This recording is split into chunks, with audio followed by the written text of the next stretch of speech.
En un momento crucial para nuestra región, el futuro del Valle de San Nicolás pende de un hilo. Se habla de progreso, pero ¿a qué costo? ¿Estamos realmente preparados para las implicaciones de un área metropolitana? Hoy y en las próximas semanas tendremos a los líderes y voces más influyentes que valientemente alzan su voz y advierten sobre los peligros ocultos de esta propuesta.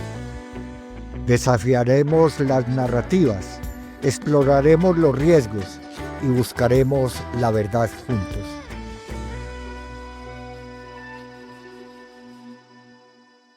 Esta maratón de voces ciudadanas trae a otras personas, a otros líderes, esta vez por la gobernanza del agua.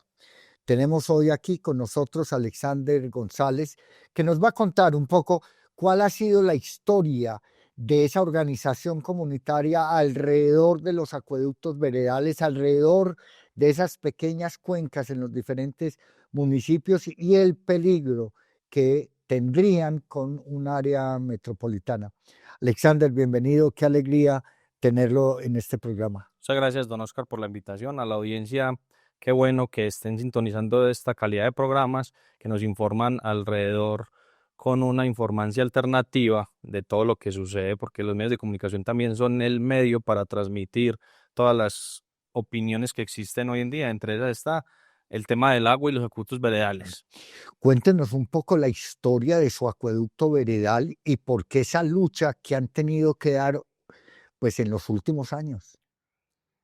Don Oscar, algo interesante es que el agua se muestra, se defiende, se habla como el recurso vital y lo más valioso para el desarrollo de la vida como la conocemos. Pero alrededor del agua, como ese ya no es un recurso, no podemos mencionarla como recurso, sino como un bien público, porque las comunidades que se desarrollaron, los acueductos veredales, en un principio la necesidad era llevar agua potable a las casas. Los campesinos, las comunidades agrícolas, al ver que necesitaban este bien para todos, pues se organizaron para formarlo así y con algo bien diferenciador en Colombia, y es que son entidades sin ánimo de lucro. Pero alrededor del agua también se presentan problemáticas, porque existen intereses privados que han visto ya no como un bien común para una necesidad básica, sino como un recurso de explotación para poder generar riqueza, dominio, control sobre otras comunidades. Ese es como el punto clave que algunas personas tenemos cercanía con este bien común y es la problemática alrededor de ella. ¿De qué acueducto veredal es usted, Alexander, y cuál es la historia de ese acueducto? Yo pertenezco al acueducto veredal de Azalpra, que compone y su jurisprudencia está entre Rivera, Alto Grande y La Palma. Sí, veredas colindantes con la parte final, encontrándose ya con la vía de Río Negro. Y bueno, este acueducto veredal ha tenido grandes problemáticas. Cuando empezó a faltar el agua, es que todos empezamos a ver que el agua, la importancia que tiene en nuestras casas. Y bueno, alrededor de todo eso, pues nos pusimos la camiseta de velar y de luchar por los derechos, mientras en el mismo momento existía personas que no luchaban por los derechos, sino que luchaban era por los privilegios que ya los tenían trabajando. El Papa Francisco hizo una encíclica muy bella, además de la protección de la casa común. Y dentro de esa casa común, el agua es vital. Ujú.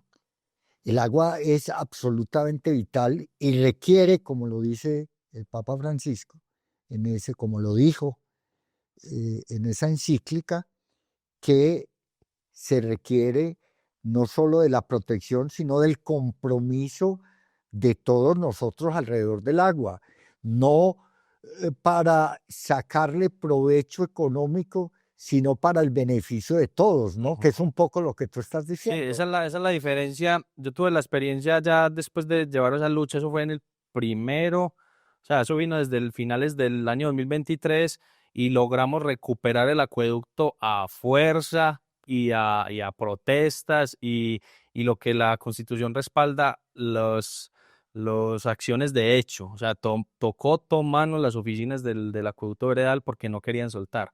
¿Sí?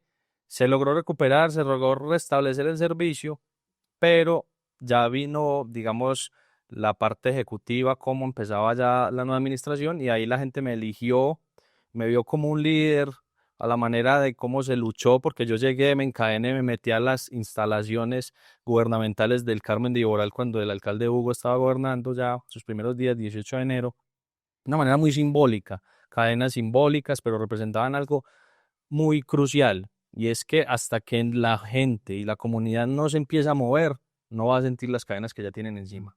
Y Esto que, representan las cadenas. no, por supuesto, y que es necesario hoy, pues, defender el agua como un bien vital del Ah, territorio. sí, señor. Esa es la diferencia, pero le cuento que hay que decirlo para que la gente active sus alarmas, y es que aunque empezó una nueva administración y aunque yo fui el fiscal que vigilaba por el buen funcionamiento de eso, la lucha mía fue directa con las industrias, porque ya hay industrias operando, ya hay industrias controlando los acueductos veredales. Hablo especialmente de esta porque, ¿por qué digo controlando? Porque es más fácil que se le corte el agua a una familia que pasó por no pago de 3 meses y que la usa, que ahorra, que tiene un consumo pequeño, Mm. que se le corte el agua a caballerizas, floriculturas y a industrias ya operando y funcionando. Entonces uno dice, ¿quién tiene y quién realmente toma el control de los acueductos hoy en día? Hoy en día, ¿quién es? Y mi lucha ha sido directa con eso, me ha tocado, es muy triste decirlo, que uno defender un bien público, un bien común, le toca exponer la vida, la de la familia, la opinión, el buen nombre de uno, pero hay que hacerlo porque de lo contrario con la vida y con el agua, ¿qué vamos a hacer después, don Oscar? Usted sabe que hay un sector político del oriente antioqueño amangualado con los urbanizadores que quiere crear un área metropolitana. Sí, se conoce, hay una frase que me gusta mucho que dice, la historia no se repite exactamente, pero rima mucho. Y hay una historia muy similar a la que ellos defienden con el área metropolitana de Medellín, que pasó allá y que puede estar pasando acá.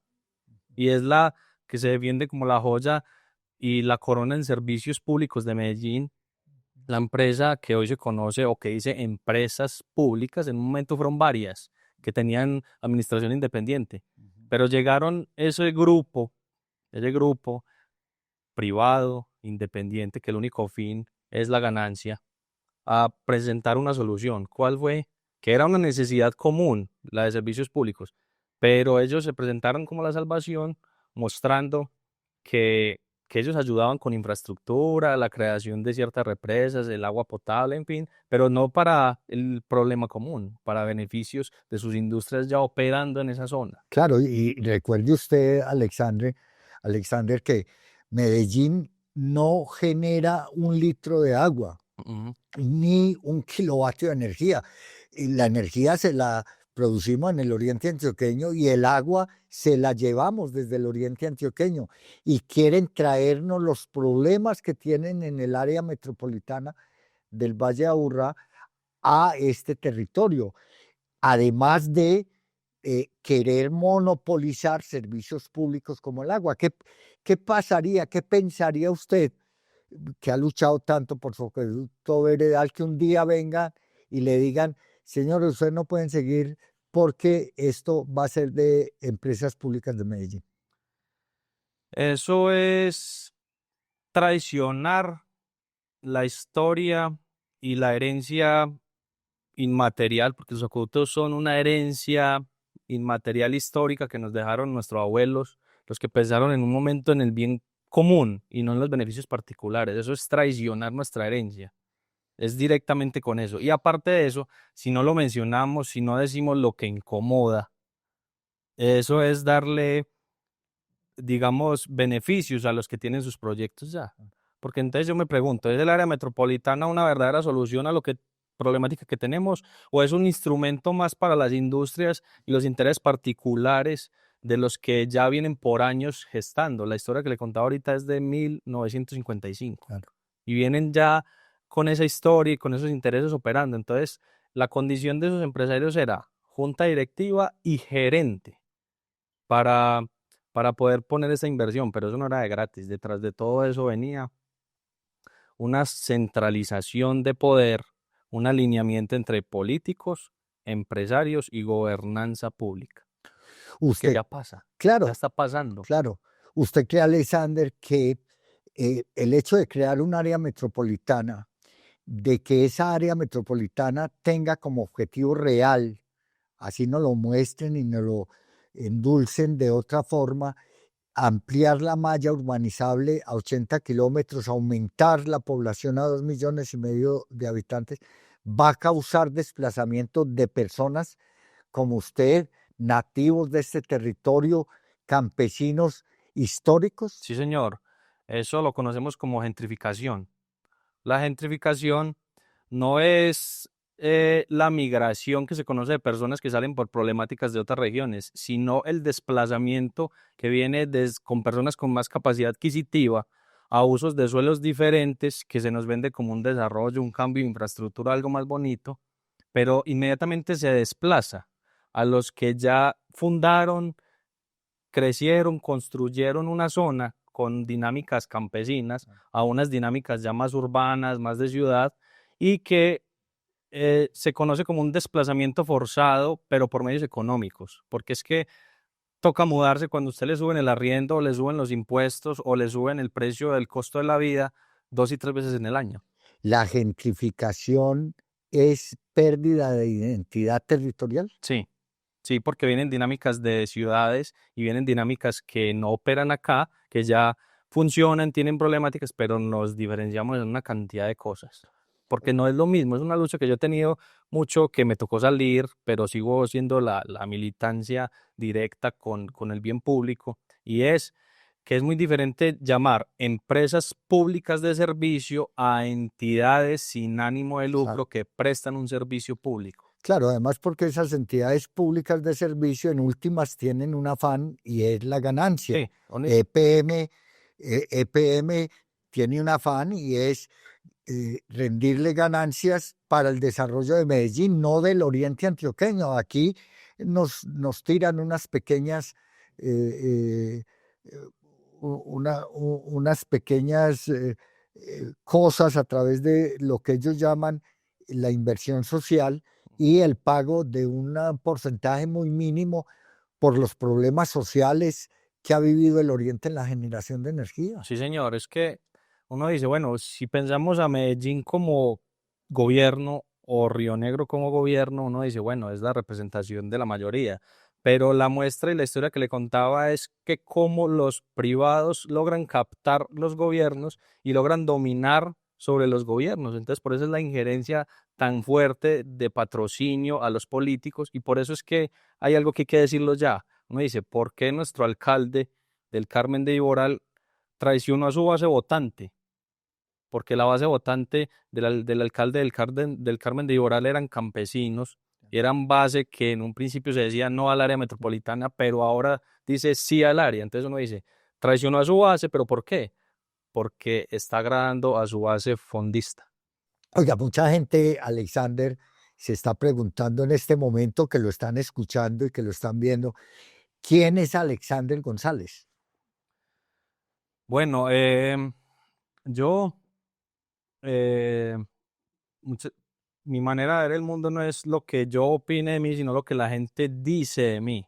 La gente me ve y me tiene como un referente de un líder Ah, comunitario que defendió y se encadenó claro. para que el agua se siguiera, al menos por un corto tiempo, pero se siguiera viendo como un bien común y no un recurso particular. Eso es lo que la gente dice de mí.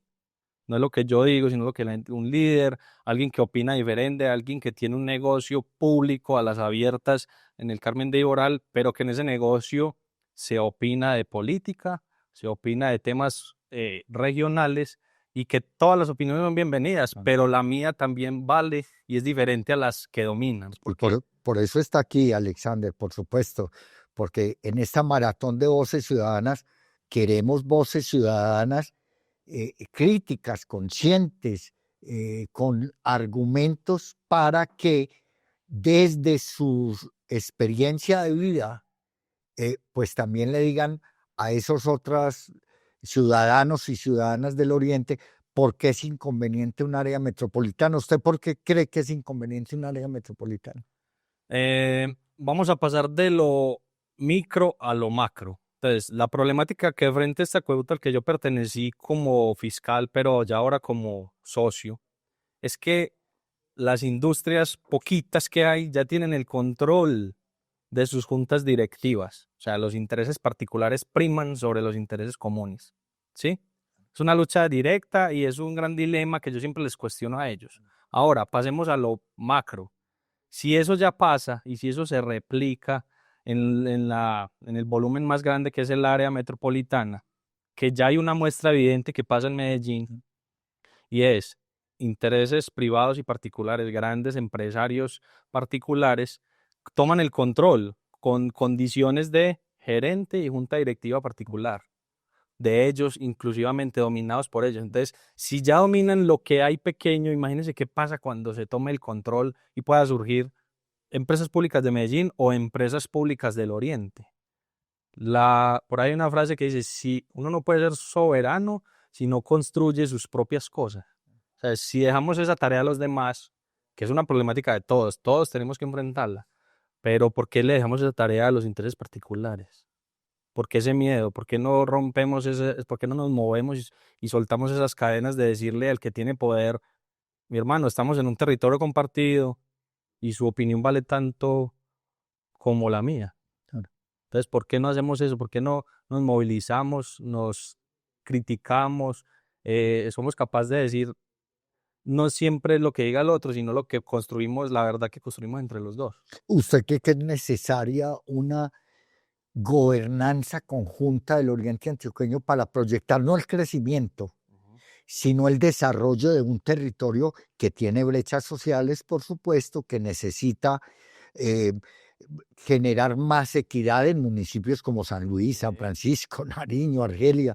Es decir, eso requiere de que nos juntemos todos para mirar el progreso de todos y no, como usted lo está diciendo, las ganancias de unos pocos.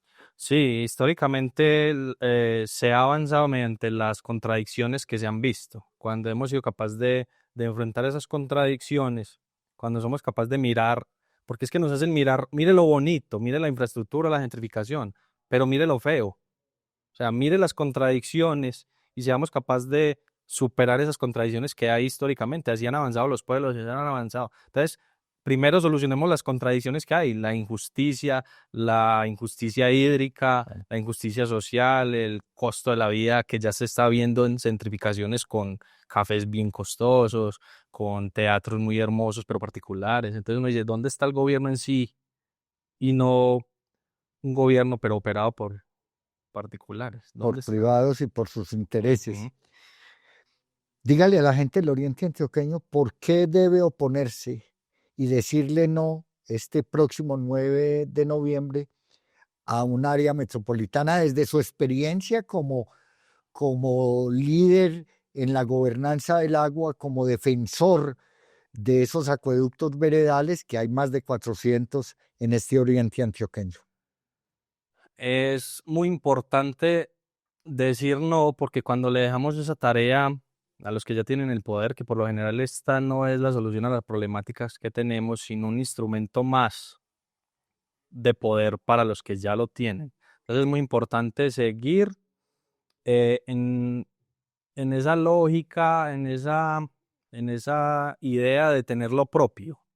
Creo que cada municipio acá del Oriente, pero el que tiene más cemento no tiene bienes públicos, sino la mayoría son particulares. Muy importante seguir conservando esto público, porque de lo contrario se va a ir privatizando todo, que después nos quitan hasta la opinión. nos van a quitar hasta la opinión después. Entonces, si no conservamos ese patrimonio público, seguirán privatizando poco a poco, que en el futuro nuestros hijos y descendientes van a venir al mundo y no van a entender que hay cosas públicas, sino que siempre todo fue privado. Entonces hay que pensar también a futuro y hay que saber que la historia es un gran maestro y nos dice que si no aprendemos de ella, pues de cierta manera eh, estamos condenados a repetir cosas feas que vivieron ya personas antes. Pues de hecho, la opinión no ha sido auscultada en este proceso. Los políticos y los alcaldes y los urbanizadores han generado una propuesta a puerta cerrada, sin consultar opiniones de gente que ha trabajado en organizaciones sociales, en movimientos culturales, en movimientos por la gobernanza del agua, como es el caso de Alexander.